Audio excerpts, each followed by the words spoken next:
The Wood Elf versus Dwarf matchup is hopelessly against the Wood Elf favors, but still, in the right hands, there might still be a glimpse of hope for the Tree Huggers. In this battle sent in by Saber's Magnum, one of the only few Dwarf mains, possibly the only Dwarf main in the competitive multiplayer scene here, he is playing as the Dwarves against Randomix, who is playing as the Wood Elves, and this has to be the closest Wood Elf versus Dwarf battle I've seen in high tier play. Now, for the army builds here, we have Saber's Magnum going for his beloved Dowie, a front line of miners with blasting charges and backed up by rangers to screen away Wood Elf mobility and light infantry as well as missile units.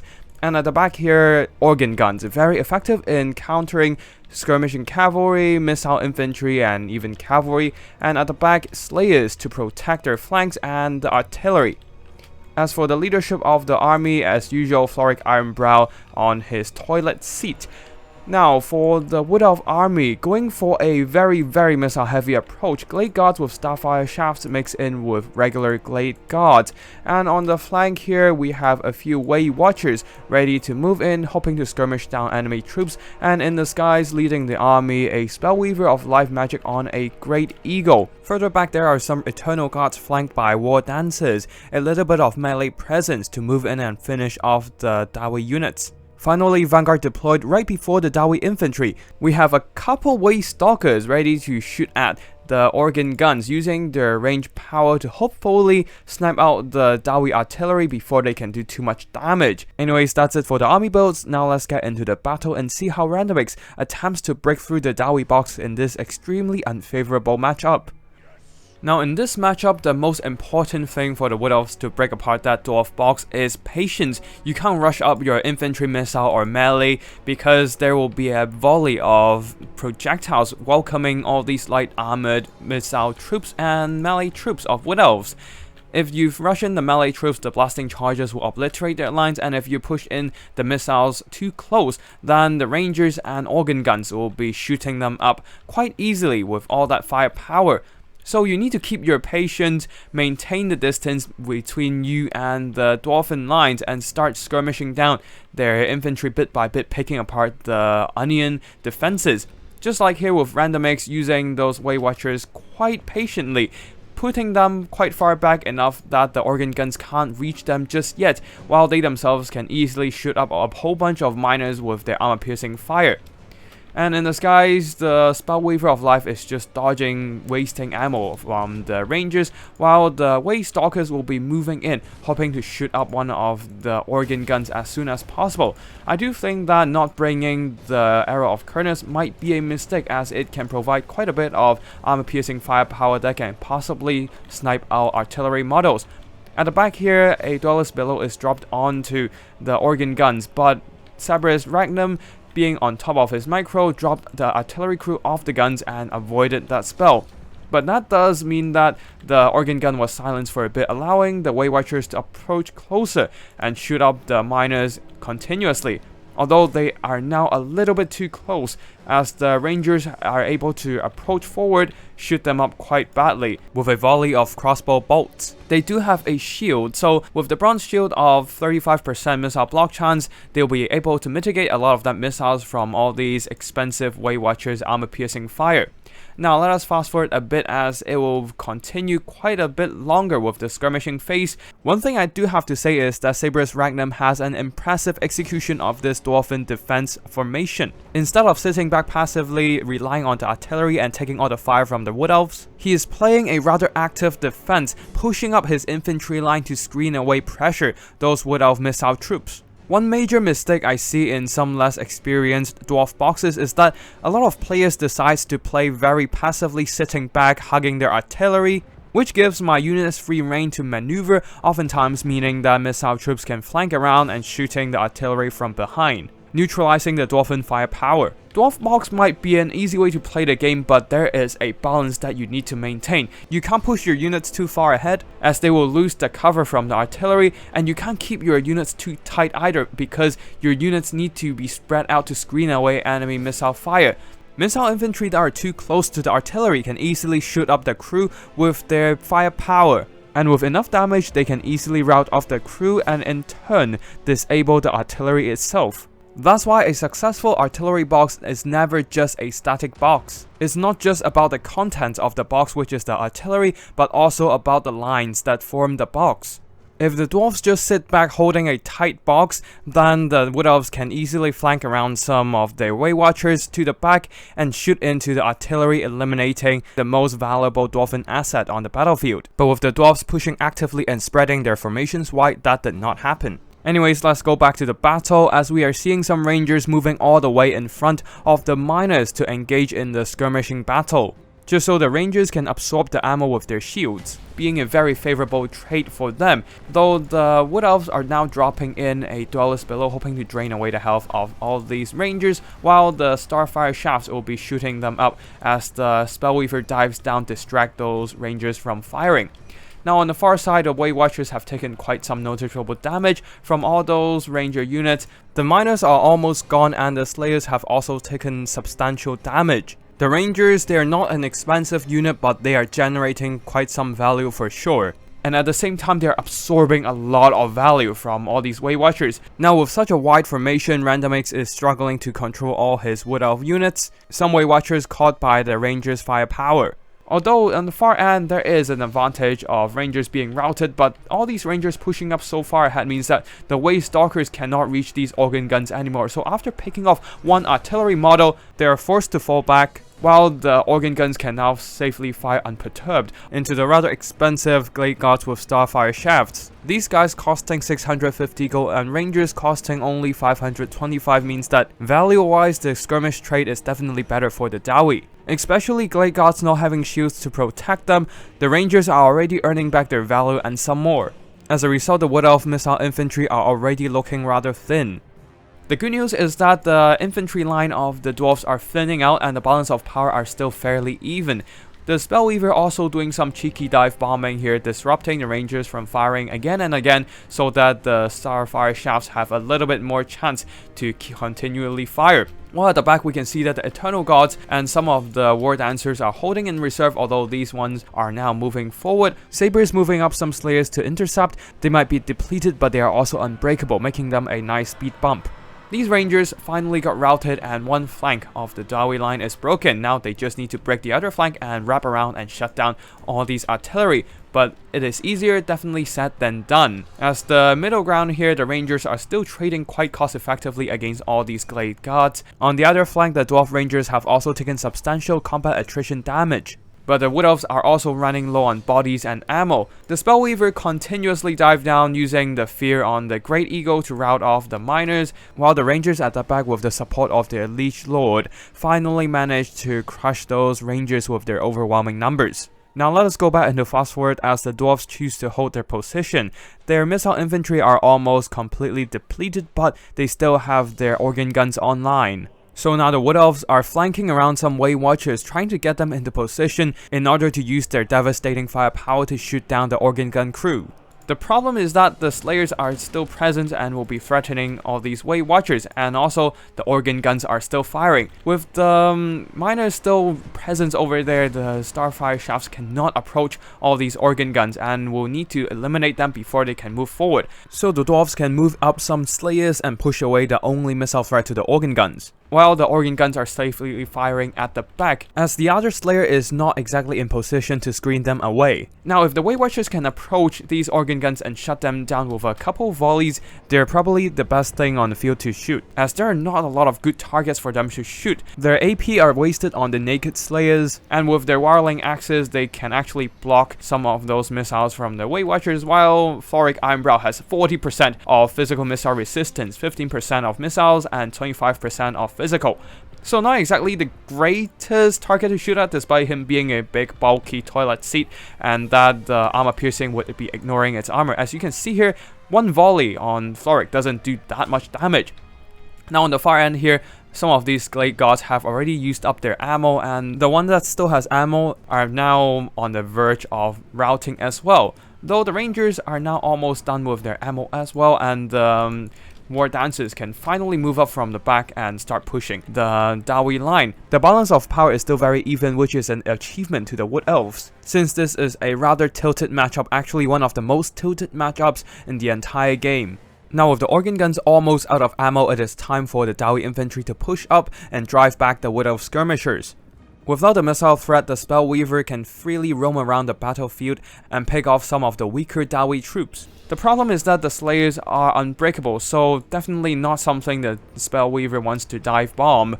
Perhaps some of these organ guns can be distracted by her dive bombing, but then again, Thoric would be around to countercharge. Not that he's fast, but he still packs quite a punch at 400 weapon strength and also with a bunch of armor piercing.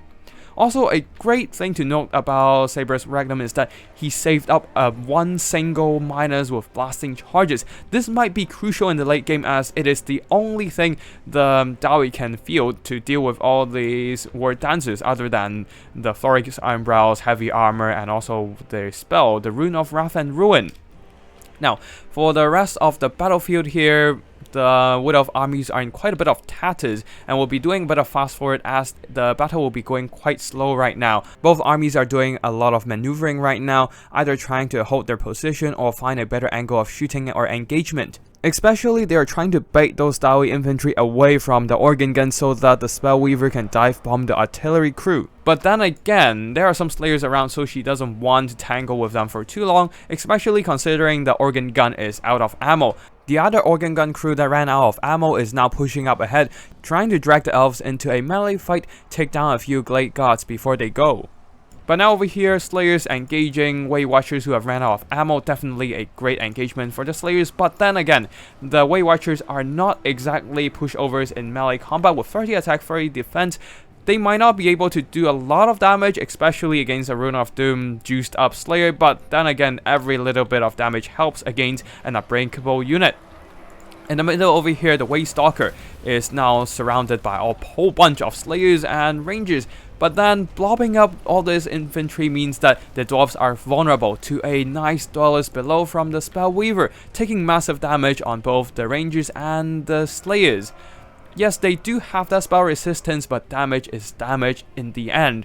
It is approaching the 13-minute mark and balance of power is still surprisingly quite even for the Wood Elves. Now without any melee infantry to block off the miners and the Slayers, the Wood Elves need to go into a retreat as they do not want those war dancers to be hit by all these blasting charges. One volley would be able to obliterate their health, so they will be pulling back their infantry while leaving some of the Glade Guards with Starfire Shafts, hopefully to shut down these miners with the little bit of ammo they have.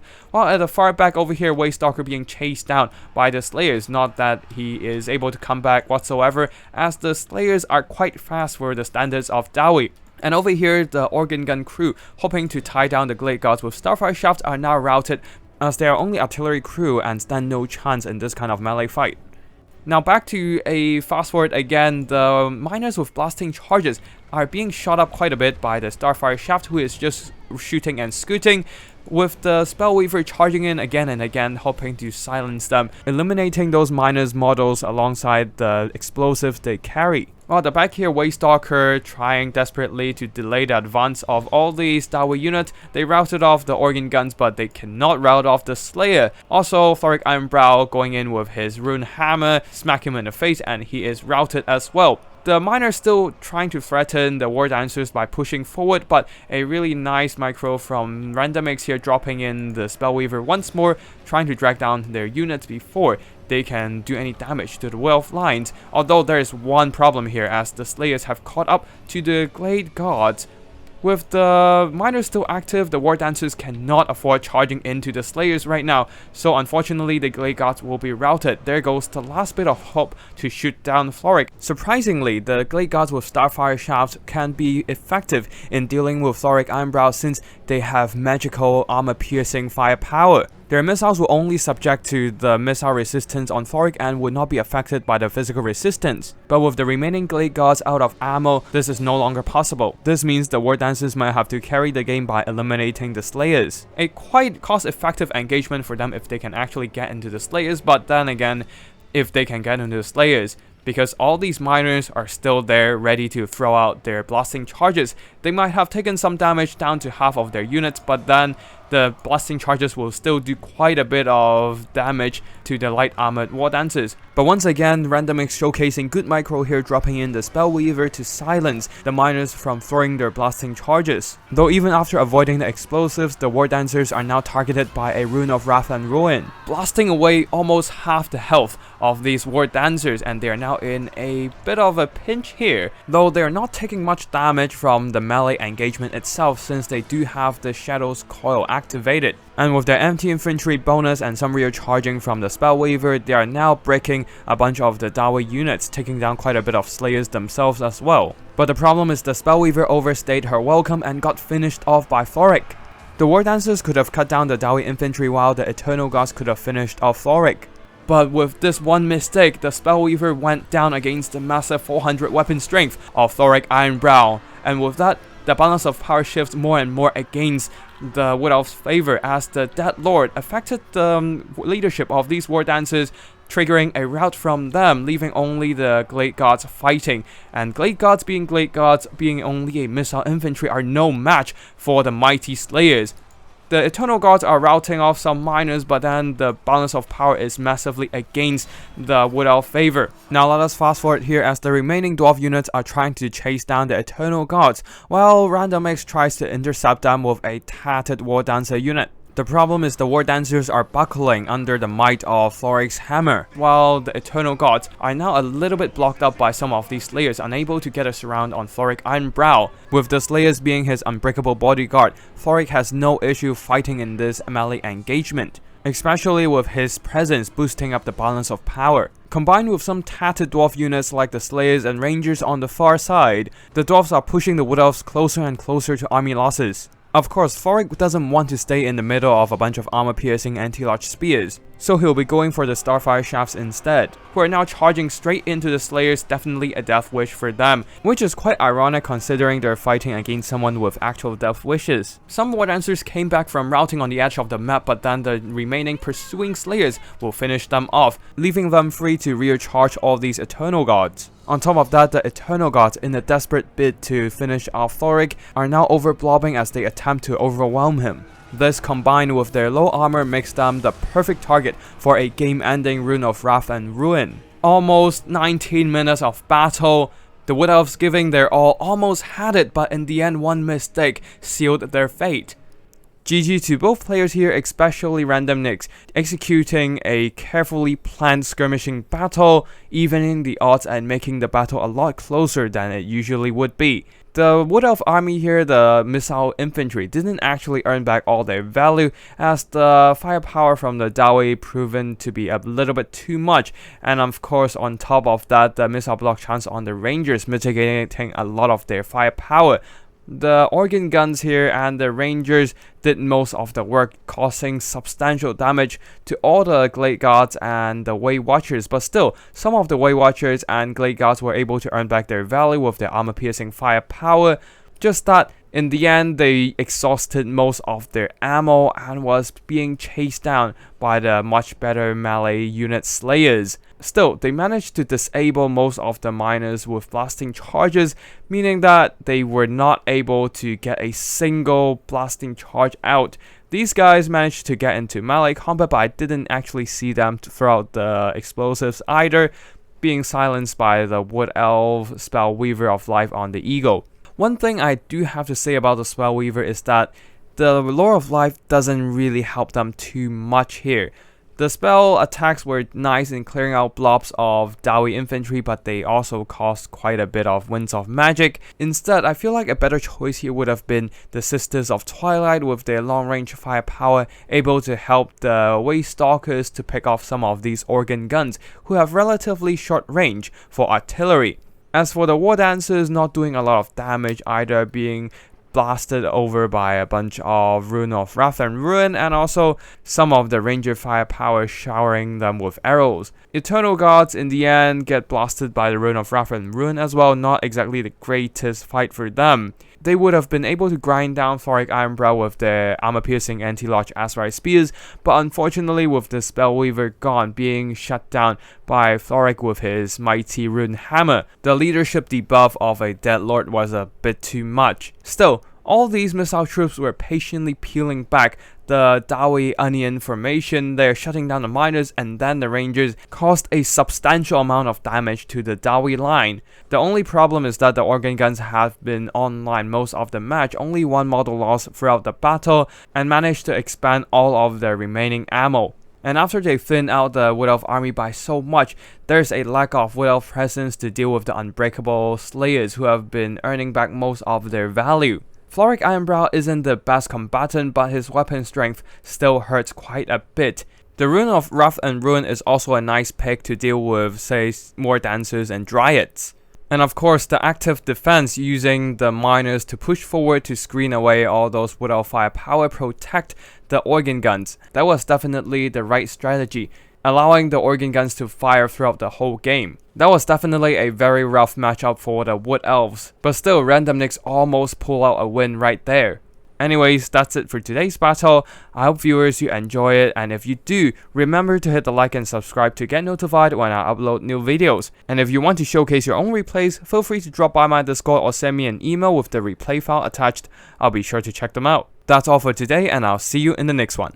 Tactical Lich, signing out.